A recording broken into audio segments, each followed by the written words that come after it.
వి gold trusted gold buyers. మీరు తాకట్టు పెట్టిన బంగారాన్ని విడిపించి ఈ రోజు ఉన్న మార్కెట్ ధరకు కొనబడును.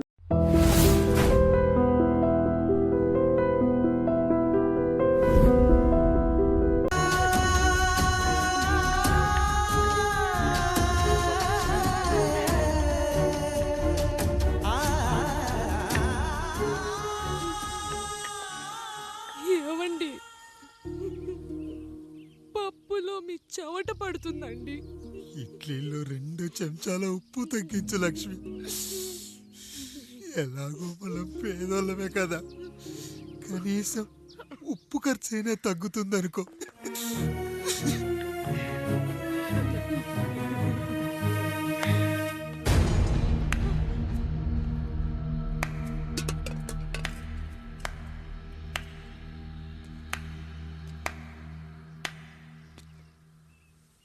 పప్పు రుబ్బుతున్నావా పెదరాయుడు? ఎవడికైనా చేసిన పాపం పండుతుంది అంటారు. నీకు మాత్రం అదిగో అలా పిండయింది. అరే రే రే రే రే, చేతి నిండా భార్యలు, ఇంటి నిండా బంధువులు, బీరువా నిండా డబ్బులు, ఊరి నిండా జనాలు. ఏరి ఎక్కడ? ఇంటర్వెల్ ముందు ఇంటర్ చదివే కుర్రాడు ఏదో ఆవేశంగా డైలాగులు చెప్పాడు. సెకండ్ హాఫ్ కు మర్చిపోతాడు అనుకున్నావు కదూ? మర్చిపోవడానికి నువ్వు నాకు ఇచ్చింది అప్పు కాదు, ద్రోహం. అమ్మ వచ్చిన ప్రతిసారి అడిగేవాణ్ణి, అమ్మా నాన్నెక్కడా అని. నీ గురించి తెలిసాక నీ ముందుకొచ్చా, నీ బ్రతుకుని ఇక్కడి దాకా తీసుకొచ్చా. పిక్చర్ అభి బాకీ హే మేరా పితాజీ. నిన్నిలాగే వదిలేస్తే ఈ ఆండ్రాయిడ్ తో వదలవు. సామ్సంగ్లు, హెచ్టీసీలు, లెనోవాలు అంటూ కనిపారేస్తూ మా అమ్మ లాంటోళ్ళ కోసం తిరుగుతూనే ఉంటావు.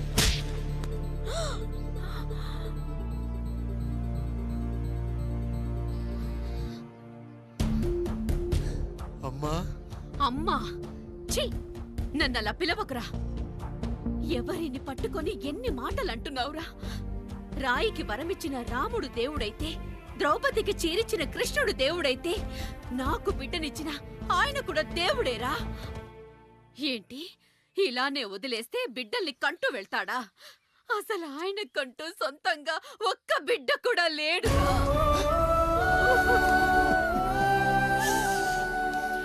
అసలు ఏం జరిగిందో తెలుసా?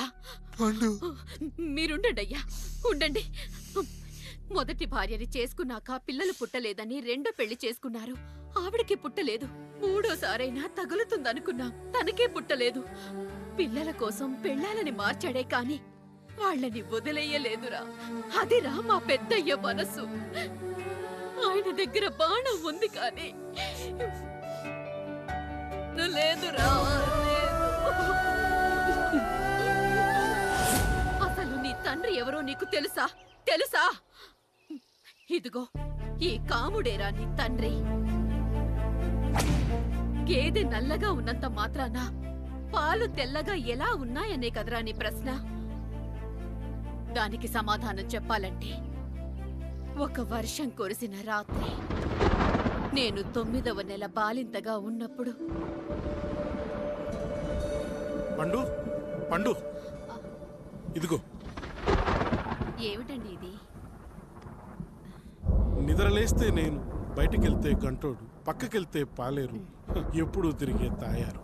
రోజు మమ్మల్ని చూసి చూసి బిడ్డ కూడా జిడ్డు మొహం వేసుకుని పుడతాడేమో అని భయంగా ఉంది. కడుపులో ఉన్నప్పుడు మనం ఎవరి మొహాలైతే చూస్తామో అచ్చం వారి పోలికలతోనే పుడతారంటారు. పొరపాటున నా పోలికలతో పుడితే? అదేంటి కాముడు, నీకేం తక్కువ? జుట్టు ఉండాల్సిన చోట లేకుండా అవసరం లేని చోట విపరీతంగా పెరిగిపోతుంది. మనకు పుట్టబోయే బిడ్డ గొప్ప అందగాడై ఉండాలి. ఇదిగో, రోజు ఈ దేవుడి ఫోటోలు చూడు, వాళ్ళలాగే అందంగా పుడతాడు. కడుపుతో ఉన్నప్పుడు ఎవరి ఫోటో చూస్తే ఆ పోలికలతో బిడ్డ పుడతాడా? కనిపించని దేవుడి పోలికలు నా బిడ్డకెందుకు? ఈ ఊరికి దేవుడు రాయుడు. నా బిడ్డ ఆయనలాగే పుట్టాలి, ఆయనలాగే పుట్టాలి.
ఏంటి పండు ఇలా వచ్చావు?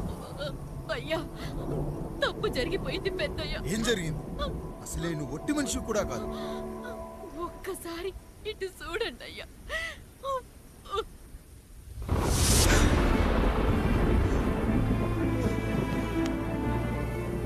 వీడేంటి అచ్చం నాలా ఉన్నాడు? అసలేంటి, ఎందుకు ఇలా జరిగింది?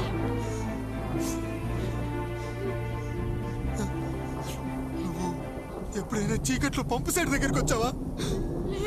మరి అమలాపురంలో శివాలయం దగ్గర రత్నాలు నీకేమైనా అమ్మవుతుందా? లేదు. పిఠాపురంలో పద్మం, రామాపురంలో లక్ష్మి, కాకినాడలో సుజాత. అయ్యో దేవుడా, అయ్యా, అసలు ఇదంతా ఎలా జరిగింది పండు? అయ్యా, ఇదంతా కాముడి వల్లే అయ్యా, కాముడి వల్లే. కాముడా? కాముడు కుటుంబానికి నాకు ఏం గుర్తు రావట్లేదే. ఎన్నని గుర్తు పెట్టుకోగలను నేను మాత్రం. అయ్యా, అది కాదయ్యా.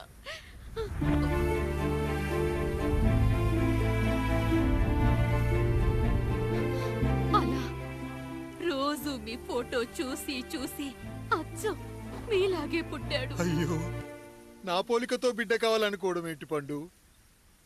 నువ్విలా చేయడం ఏంటి పండు? పోలికల కోసం ఫోటోలు ఎందుకు చూసావు పండు? అందుకే కదయ్యా ముందు ఆ డైలాగ్ చెప్పాను, తప్పు జరిగిందని. ఇప్పుడు ఏం చెయ్యాలయ్యా? స్వచ్ఛమైన మన ప్రేమను ఈ పాడులోకం అర్థం చేసుకోదు. కనీసం మీ ఇద్దరి జీవితం బాగున్నా ఆనందపడేవాని. వీణ్ణి ఇక్కడ ఉంచొద్దు పండు, బయటికి పంపించు. బయటికి పంపించి బాగా చదివించు, గొప్పవాణ్ణి చెయ్యి. వీడికి అయ్యే ఖర్చంతా నేనే భరిస్తా. అవసరమైతే ఆ డబ్బు కాముడి జీతంలో వచ్చేద్దాం. అయ్యా, వెళ్లే ముందు వీడికొక పేరు పెట్టండి అయ్యా. వీడు ఇంకో రాయుడు, అంటే ఇంగ్లీష్ లో అండ్ రాయుడు, అండ్ రాయుడు.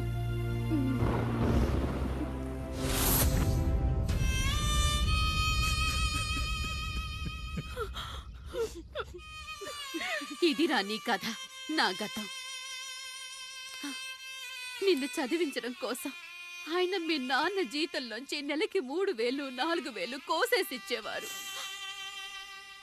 అప్పుడు ఆయన పడిన బాధ పగవాడు కూడా పడకూడదు. చూసావారా, దేవుడు లాంటి పెద్దయ్యని అనవసరంగా అనుమానించు ఎంత పెద్ద తప్పు చేశావో అర్థమైందా?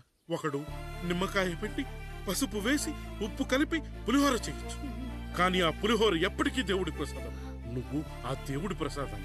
ఇక ఆయనే మీ నాన్న. చూసావా అమ్మా, ఈ రోజు నుంచి నాకు 3 అమ్మలు, 2 నాన్నలు. నీకు మాత్రం ఒక్కడే భర్త, నాన్నకు మాత్రం ఒక్కటే భార్య. మా నాయనే. అయ్యా, బిడ్డను ఒక్కసారి ఎత్తుకొని తిప్పండి అయ్యా. బాబు, నాన్నా,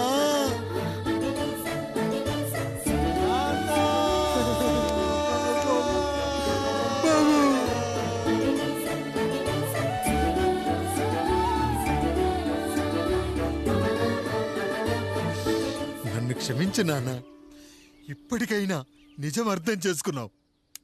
అది నాకు చాలురా, చాలు. చాలదు నాన్న, నిన్ను ఏలెత్తి చూపిన జనంతో చెయ్యెత్తి దండం పెట్టించాలి. అన్నయ్య కంటే ఆస్తి ముఖ్యమనుకున్న మన కుటుంబానికి గుణపాఠం నేర్పించాలి. ఇక నాకు వదిలేయ్ నాన్న, నేను చూసుకుంటా.